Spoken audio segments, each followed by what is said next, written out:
అంశానికి పోదాం. తెలంగాణ రాష్ట్ర వ్యాప్తంగా ఇంకొక చర్చ జరుగుతుంది. ఏంది మీ అందరికీ తెలిసిన విషయమే కదా. ఎటువైపు చూసినా ఒకటే అంశం. తప్పని యూరియా తిప్పలు, ఎముకలు కొరికే చలిలోనూ పడిగాపులు, తెల్లవారుజాము నుంచే క్యూ లైన్లు, గంటల తరబడి నిలబడినా దొరకని వైనం. ఎరువుల కొరత లేదన్న మంత్రి తుమ్మల 47.68 లక్షల స్టాక్ ఉందంటూ ప్రకటనలు. అవునా? మరి రైతులందరూ ఎందుకు నిలుచుంటారు? తుమ్మల నాగేశ్వరరావు గారు, నాకు అర్థం కాని విషయం మీకు ఇయ్యాల చెప్తా. ఇప్పుడు లైవ్లా ఇప్పుడు ప్రజెంట్ ఎంతమంది నిలుచుంటున్నారు, ఏం కథ అనేది మీకు ఇప్పుడే చెప్తా నేను. ఎందుకంటే తెలంగాణ రాష్ట్ర వ్యాప్తంగా కూడా మీ అందరికీ తెలవాల్సిన విషయం ఉన్నది కదా. ఒకసారి తుమ్మల నాగేశ్వరరావు గారు మీరు చెప్తున్నారు కదా ముచ్చట, ఏమని చెప్తున్నారు? తుమ్మల నాగేశ్వరరావు ఏం చెప్తున్నాడు అంటే పూర్తి స్థాయిలో కూడా ఎక్కడ ఇసుకకు సంబంధించిన సమస్య లేదు అని చెప్తున్నారు. సరే, నేను జిల్లాల పేర్లు గ్రామాల పేర్లు చెప్తా, నోటెడ్ చేసుకో. ఎరువుల కోసం రైతులకు మళ్లీ మొదలైన కష్టాలు. కామారెడ్డి జిల్లా తాడ్వాయి మండలం ఎండ్రియాల్ గ్రామంలో యూరియా కోసం తెల్లవారుజాము నుంచి క్యూ లైన్లో నిలబడి రైతులు అవస్థలు. ఒకటి. రెండోది ఇంకో విషయం కూడా చెప్తాను నేను. ఇంకా చాలా దిక్కులు ఉన్నారు. యూరియా కోసం కొట్లాట. ఖమ్మం జిల్లా కొనిజర్లలో యూరియా కష్టాలు. మహిళలు కొట్టుకున్న దృశ్యాలకు సంబంధించిన అంశం. దాంతోపాటు తెల్లవారుజామున 3 గంటల నుంచి యూరియా కోసం క్యూ లైన్లో వేచి చూస్తున్నారు గ్రోమోర్ సెంటర్ దగ్గర. ఇది ఖమ్మం జిల్లాకు సంబంధించి.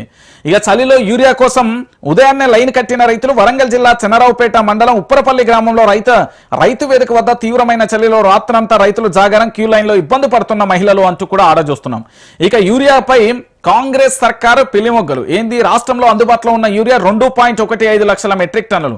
కేసీఆర్ పాలనలో నిరంతరం నిల్వ ఉంచే బఫర్ స్టాక్ 3.50 లక్షల మెట్రిక్ టన్నుల నుంచి 4 లక్షల మెట్రిక్ టన్నుల వరకు ఉంటుంది. మరి ఈయనేమి చెప్పిండు? 47.68 లక్షల టన్నులు ఉన్నదని చెప్తాడు. యూరియా సరఫరా చేయలేక కాంగ్రెస్ ప్రభుత్వం చావు తెలివితేటలు. యూరియా నిల్వల బస్తాల లెక్క ఎంత అంటే 47,68,000 ఉన్నాయి బస్తాలు ఉన్నట్లుగా ప్రచారం చేస్తున్నది. అంతా కలిపితే అందులో ఉన్నది కేవలం 2.15 లక్షల మెట్రిక్ టన్నులు. అంటే రాష్ట్రంలో 12,700 గ్రామాలకు గాను ఒక గ్రామానికి అందుబాటులో ఉన్నాయి కేవలం 376 బస్తాలు మాత్రమే. మన మొత్తం తెలంగాణలో 12,700 గ్రామాలు ఉన్నాయండి. వీళ్ళు చెప్పిన లెక్క ఎంత? 47,68,000 యూరియా బస్తాలు ఉన్నాయి. డివైడెడ్ బై వేస్తే 12,700 గ్రామాలకు ఈ 47,68,000 యూరియా బస్తాలు వేస్తే ఒక గ్రామానికి వచ్చేది 376 మాత్రమే వస్తుంది. అంటే వీళ్ళు చెప్పే ముచ్చటకి ఇక్కడికి ఏమన్నా రియాలిటీ కనబడుతున్నదా?